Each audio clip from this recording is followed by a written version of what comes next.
रहीम अस्सलाम वालेकुम and welcome back to my YouTube channel. आज का जो हमारा टॉपिक है वो है माइटोसिस। अब माइटोसिस क्या है ये तो मैंने आपको सेल डिवीज़न के टॉपिक में ही बता दिया था कि ये सेल डिवीज़न का फर्स्ट टाइप है माइटोसिस। और ये रहा उनका इंट्रोडक्शन। अब माइटोसिस क्या है? टाइप ऑफ सेल डिवीज़न, ये जो है सेल डिवीज़न का टाइप है। इसमें क्या होता है? A parent cell divided into two daughter cells in the way that the chromosomes in the daughter cell remain the same as in the parent cell. इसमें क्या होता है, मैंने आपको इसका इंट्रो पहले दे चुकी हूँ पिछले वाले लेक्चर में सेल डिवीज़न में।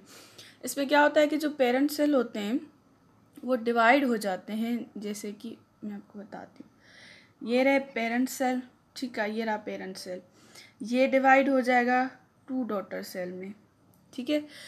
टू डॉटर सेल में हो जाएगा। इसमें क्या होगा कि इसमें जो भी मटेरियल होगा, जैसे कि क्रोमोसोम्स हो गए या कुछ भी, वो सेम एज सेम इसमें वही रहेगा, चेंज कुछ भी नहीं होगा।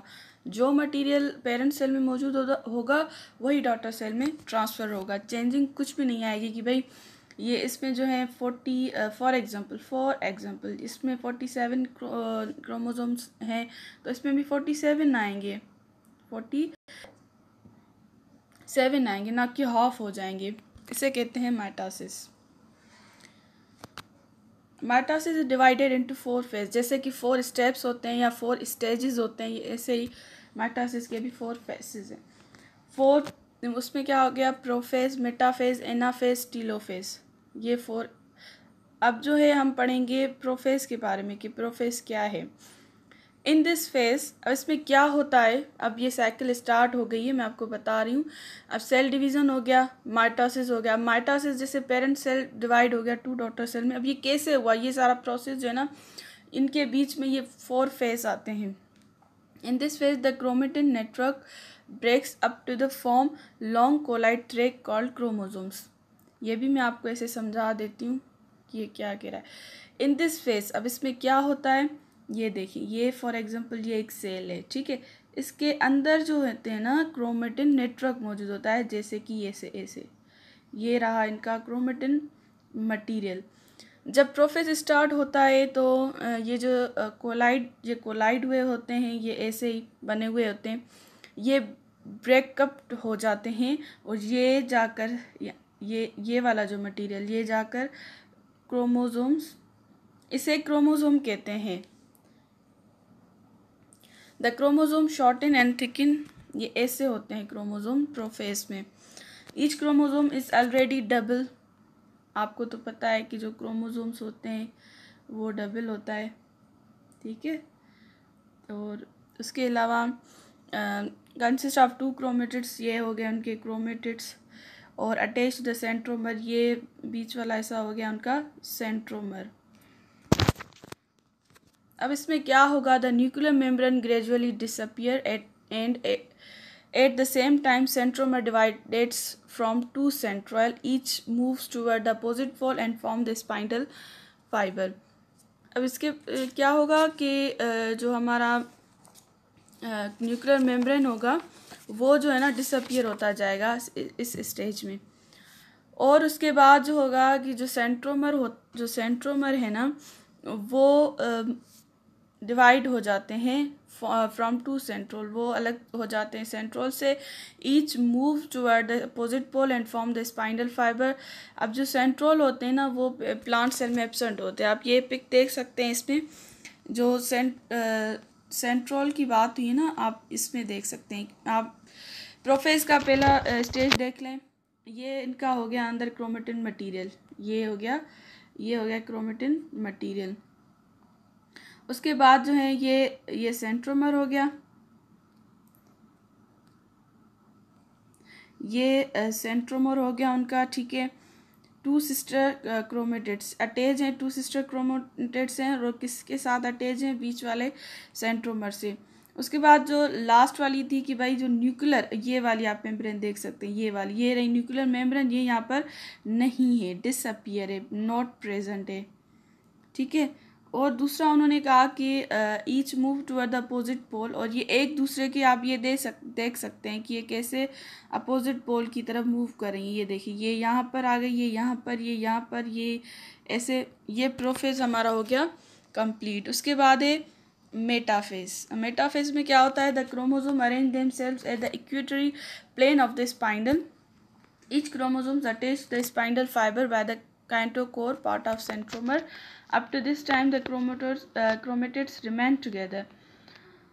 ये क्या कह रहा है कि भाई जब क्रोमोसोम अरेंज हो जाते हैं तो ये जो है ना इक्वेटर मतलब बीच में आ जाते हैं, बीच में ये स्पाइंडल जो है इनको लेकर आते हैं, ये बीच में हो जाते हैं। Each chromosomes attach to the spindle, जो स्पाइंडल के साथ फाइबर होती है ये अटैच होते हैं, जिसके साथ उसे काइनेटोकोर जो क्रोमेटिन का सेंट्रोमर का पार्ट है। ये पिक में आपको मैं समझा रही हूँ सब कुछ।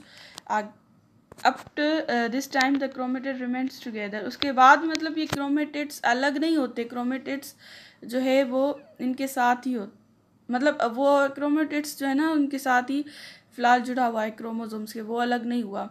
At the end of the metaphase centromere divided, उसके बाद सेंट्रोमर डिवाइड हो जाता है, this freeing the sister chromatids so that in the next phase they can draw opposite poles to the spindle। ये आप यहाँ पर देख सकते हैं। अब इसमें था कि भाई जो क्रोमोसोम्स होते हैं वो स्पाइंडल फाइबर काइनेटोकोर के साथ अटैच होते हैं, और ये देख सकते हैं आप कि ये क्रोमेटिड्स देखिए ये अलग नहीं हुए, ये अटैच है। और इक्वेटर ये आप देख सकते हैं, इसको कहा हमने इक्वेटर प्लेन के बीच में वो मौजूद है। और ये रहा स्पाइंडल।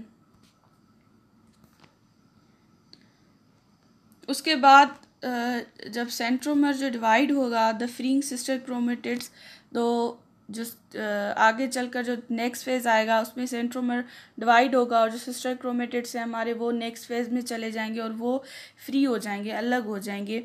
और माइक्रोट्यूब अटैच देयर काइनेटोकोर।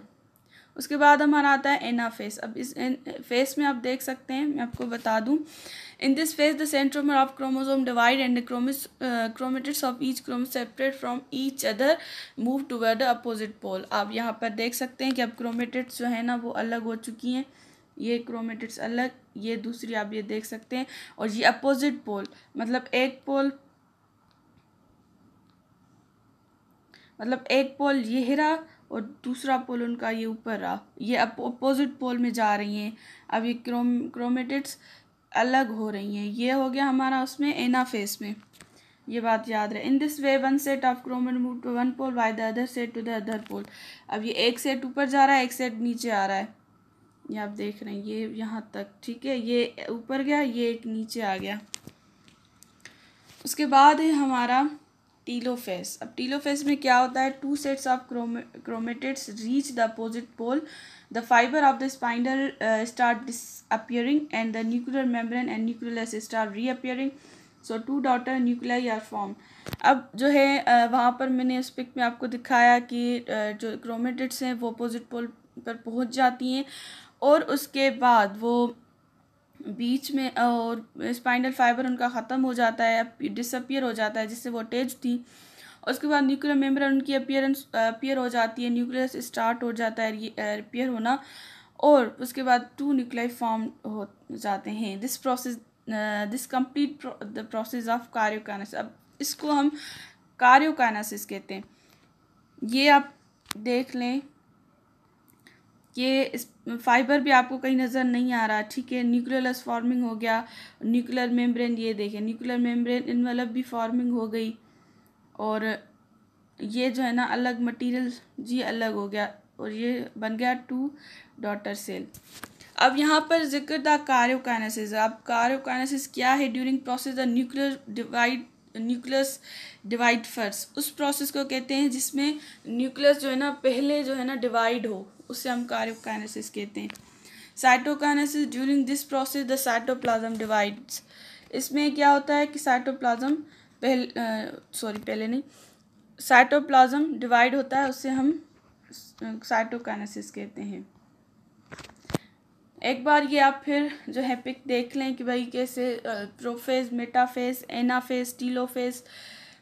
प्रोफेज में मैंने आपको बताया कि वो उसके जो क्रोमोसोम मटेरियल होता है, वो जो क्रोमेटिन नेटवर्क होता है, वो क्रोमोसोम, उसे क्रोमोसोम कहते हैं।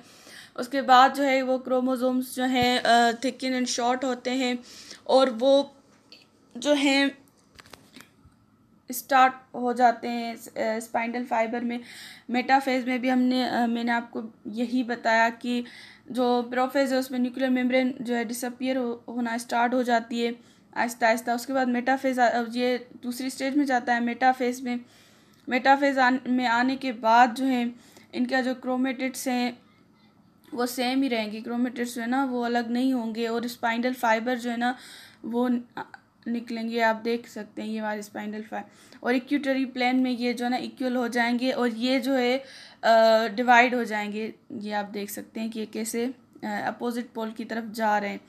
एनाफेज में भी यही होगा। एनाफेज में जो है वो इनकी जो क्रोमेटिड्स साथ में थी, मतलब क्रोमोसोम जो क्रोमेटिड्स थी वो इसमें अलग अलग हो जाएंगी, और उसके बाद जो है क्रोमेटिड्स के अलग फ्री होने के बाद जो है स्पाइनल काइनेकोर जो है ना उन्हें अपोजिट पोल एक को एक तरफ ले जाएगा और दूसरी को इस तरफ ले जाएगा। ये अपोजिट हो जाएंगे, इसे हम कहते हैं एनाफेज। उसके बाद टीलोफेज में जो है हमें सेम ऐसे पेरेंट्स की जैसे जो है ना 2 डॉटर सेल्स मिलेंगे।